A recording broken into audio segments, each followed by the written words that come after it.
Welcome to this installment of my favorite Pokemon. In this installment, I'll be talking about the Fairy type and my favorite Fairy type Pokemon. Just as a disclaimer, this has nothing to do with the competitive scene, it has nothing to do with Smogon, it has nothing to do with overused, underused, metagame, whatever. This video solely has to do with my favorite Pokemon. That having been said, the first Pokemon on the list is going to be Gardevoir. Gardevoir is originally from Gen 3, and if you've seen any of my other Pokevids, you know I like Gen 3 Pokemon. Gardevoir, it's pre-evolved form of Ralts and Kirlia, and, itself as well. It's based off the Ginkgo leaf. And Ralts itself kind of looks like Beth from the Oblongs.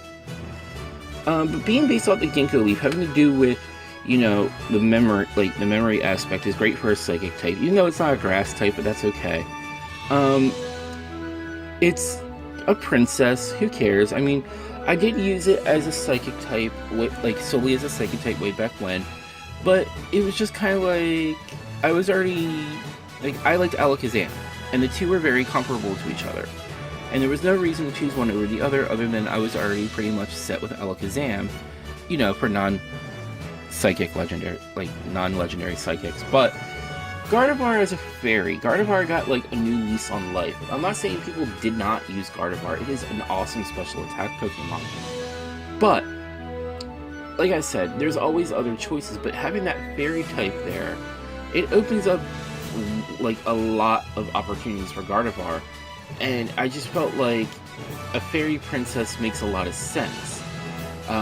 Considering that it has a knight that would protect it, Gallade. But yeah, I always kind of liked Gardevoir just a little bit more than Gallade. And I don't know, I mean, yes, it is green, which is my favorite color, but I don't know, I just always had a soft spot for it, and now that it is a fairy type, it gains a little bit more esteem for me. Togekiss too.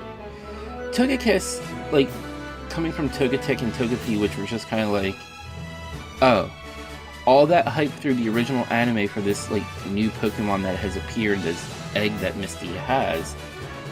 But Togekiss is actually very, very powerful. You wouldn't expect a Pokemon based off a dove, the symbol of peace, to be something that could sweep your opponent. You wouldn't expect Togekiss to be anything, more than what it was, but Togekiss proved to be a very powerful Pokemon, and retconning it into a fairy type was a really nice touch. Sylveon, which is the flagship fairy type Pokemon for Gen 6, a lot of people were trying to figure out if it was going to be a normal type, because there is, throughout the Pokemon games, usually the item that enhances a normal type move will be a silk scarf, or I believe there was a bow that you could use in Gold and Silver. There wasn't really anything to make you think it was going to be a new type, and then they announced that it is the fairy type, which is one of our newest type. And I just really like Sylveon, because it's only going to be one of the few Pokemon that you're actually going to have to spend a lot of time with in the Poke-Ami. How can I put this? When you're in battle, it actually will look back at you, it will do, it's more prominent in Sun and Moon because you have the opportunity to Poke-Ami your Pokemon more often, cleaning them up and giving them treats. So you'll have your Pokemon looking back at you more often, but for Sylveon, it was probably going to be the only one that would do this with you. Then next is Dedenne. Dedenne is an electric fairy type.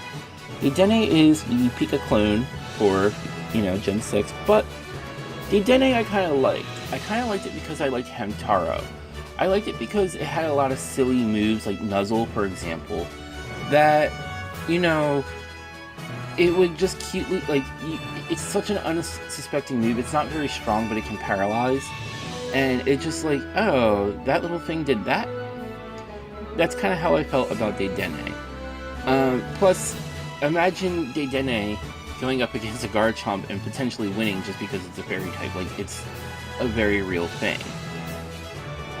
Ribombee.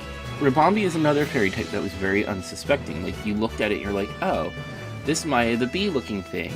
It's not going to affect me. Oh, but it can. It can. Dealing with Cutiefly is one thing, but then having to deal with Ribombee, oh, no. Ribombee is very tough. Ribombee is fast and it has a lot of special attack. If anything, it has one of the higher special attacks in the 7th generation. It's one of probably the highlight Pokemon from Pokemon Sun and Moon. So Ribombee was like a sleeper, like you didn't expect it to be. And it's one of the key examples of how you can't judge a Pokemon by its cover. Confey, as a defensive tank that can constantly restore its health with its triage ability. I liked Confey from the start. I didn't think it was going to be a Pokemon I was going to want to use, but it was one that I definitely wanted to pursue getting. I just liked the flower ring. I liked that, you know, it was a lay.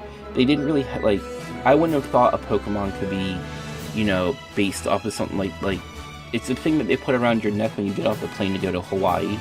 I was really not expecting a Pokemon from that, but I immediately liked Confey as soon as I saw it. Let me know about your favorite fairy-type Pokemon in the comment section below. Make sure to give this video a like, do subscribe, and check out my other videos in the right-hand column. As always, thank you for watching. Alright, thank you as always to all my wonderful patrons. It is always a pleasure to create special content for you. So, Clefairy. Clefairy wasn't actually revealed to be a fairy type right away, which had a lot of people going, how is the fairy Pokemon not a fairy type? But, as a normal type, I actually used Clefairy in a playthrough of Pokemon Red. I would frequently try like different team combinations, and Clefairy was one of the combinations, and of course it evolved in Clefable, but I liked Clefairy because, well, it's Clefairy. Now, with Clefairy, I would always have my Clefairy know Metronome. It's kind of a risky move to use because you don't know what's going to come out of it, but Metronome is pretty fun. Now, in Gen 3, while playing with Clefairy, right, having it use Metronome, I learned about like the hidden techniques that were in Gen 3 before they were even revealed. So the first hidden techniques I learned about were the starter type Hyper Beams. Particularly, I had a Clefairy that was like level 25, and I was just playing with Metronome against a level 3 Taillow. Yeah, so the level 3 Taillow got hit with a Blast Burn, which I was like, what attack was that? Like, I was like, huh? Like, what Pokemon even learns that? Because I thought I knew, like, what was this? Then, right, while trying to, like, use Metronome to make it happen again, because, oh, if it happened once, I mean, there's, like, thousands of Pokemon moves, so of course it's going to happen again. Clefairy then used Volt Tackle.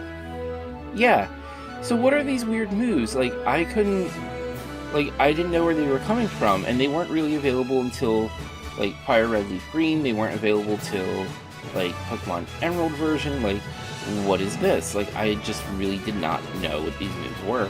And that's one of the fun things about using Clefairy. Now, Clefairy also has access to Meteor Mash, so I'm just, like, imagining Clefairy using Meteor Mash, like, with its fist extended, flying through the air with its little wings fluttering, hitting a Tyranitar and potentially one-hit KOing it. Even though I know that's not possible, like, maybe it'd be possible, but just imagining that, you know, like, it's kind of funny that Clefairy could just whip out all these powerful moves. Next is Mega Altaria. Now, Altaria was this dragon flying type that I just never, like, it's Altaria. But Mega Altaria being Dragon Fairy, a fairy dragon, being made out of clouds, and I just, like I said, I never really cared for Altaria. Like, I know it's a cloud and a hummingbird, but Mega Altaria just takes it to, like, this new level, and it's not even for, like, any particular reason. I just liked that it was a fairy dragon, but I actually was using it, like, I figured, well, even though it's a Mega Pokemon, it's still Mega Altaria. It's not gonna be so overwhelming. I swept one of my friends with it. I felt kind of bad about that.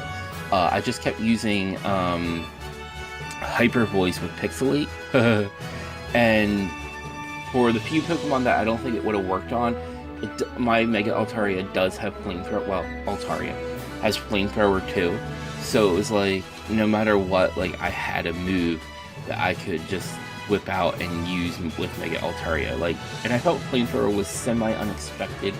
Like, would this Pokemon really, like, it can learn Flamethrower, but who's expecting it to use it? So that's all I got. Thank you for checking out this, special Patreon exclusive content. As always, let me know what you thought of the video in the comment section below. Make sure to head over to the channel and check out my other videos. And as always, thank you so much for your support.